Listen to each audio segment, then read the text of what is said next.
Hello everyone, আসসালামু আলাইকুম। সবাই কেমন আছেন? আশা করছি সবাই ভালো আছেন। আমিও আল্লাহর অশেষ রহমতে অনেক ভালো আছি। প্রতিদিনের মতো নতুন আরও একটি ভিডিও নিয়ে আমি আপনাদের মাঝে হাজির হয়ে গেলাম। আর আজকের ব্লগটি শুরু করেছিলাম গতকাল বিকেল থেকে। গরুর মাংস খেতে খেতে একদম শরীর স্বাস্থ্য সব কিছুই না হয়ে গেছে, কোনো কিছু না পরিমাণের চেয়ে বেশি খাওয়া ঠিক না। তো আলহামদুলিল্লাহ আমরা এতদিন পর্যন্ত গরুর মাংসই কন্টিনিউ খেয়েছিলাম,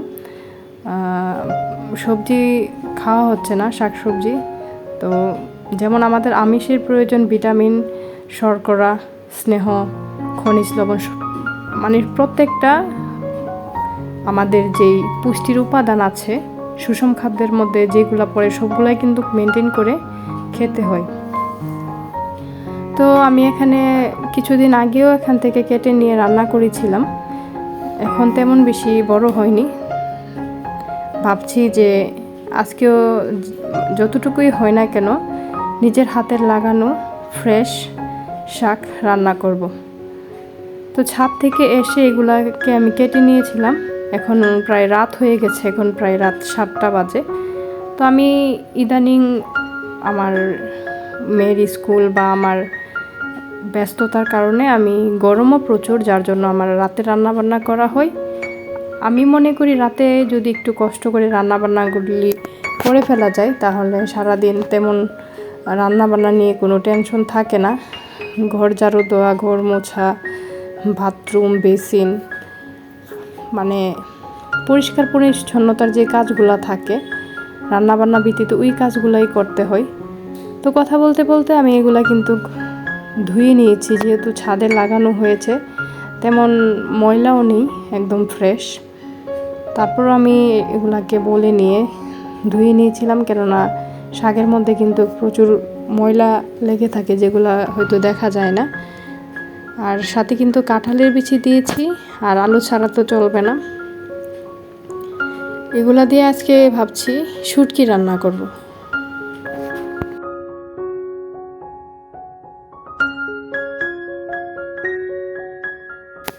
বেশিরভাগ সময় না আমি শুটকির সাথে মাছও দিয়ে রান্না করলে টেস্টটা ভালো আসে, কিন্তু আজকে জাস্ট শুটকি দিয়ে রান্না করে দেখব কেমন হয়।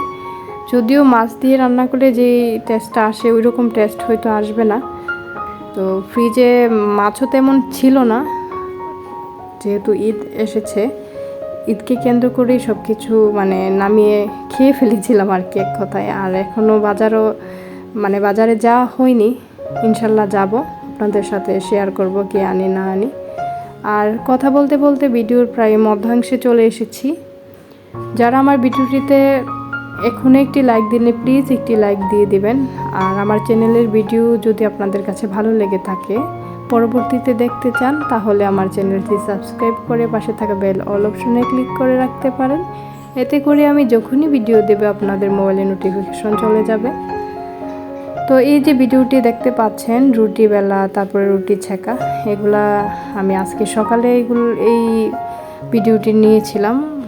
আজকে আর তেমন কোনো কিছুই গড় গোছানো, প্রতিদিন তো আপনাদের মাঝে শেয়ার করি, এগুলো না হয়ে আজকে নাই শেয়ার করলাম। আজকে ভিডিওটা আর লং করলাম না, ছোটোভাবে ভিডিওটা শেষ করার চেষ্টা করব। আশা করছি কেউ ভিডিওটি টেনে টুনে দেখবেন না, পুরো ভিডিওটি দেখবেন। রুটির সাথে আজকে কোনো ভাজি বা ডিম তেমন কোনো কিছু না, আজকে একটু ব্যতিক্রম করার চেষ্টা করেছি, সুজির হালুয়া করেছি। এখন কিশমিশগুলা দিয়ে দিব আর কি।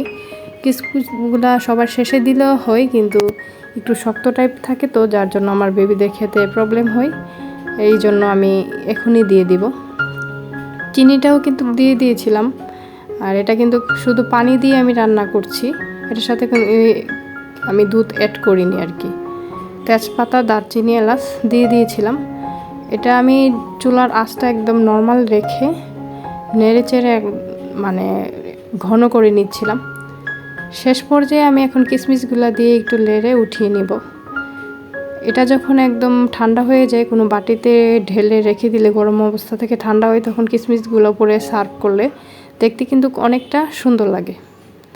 তো আমার ভিডিওটি কেউ দেখছেন কিনা আমি জানি না, আর যদি কেউ দেখে থাকেন এখনও যদি একটি লাইক দিতে ভুলে যেয়ে থাকেন, অনেকে আছেন যারা কমেন্ট করতে ব্যস্ত হয়ে পড়েন, লাইক দিতে ভুলে যান, তাদের উদ্দেশ্যে বিশেষ করে বলা।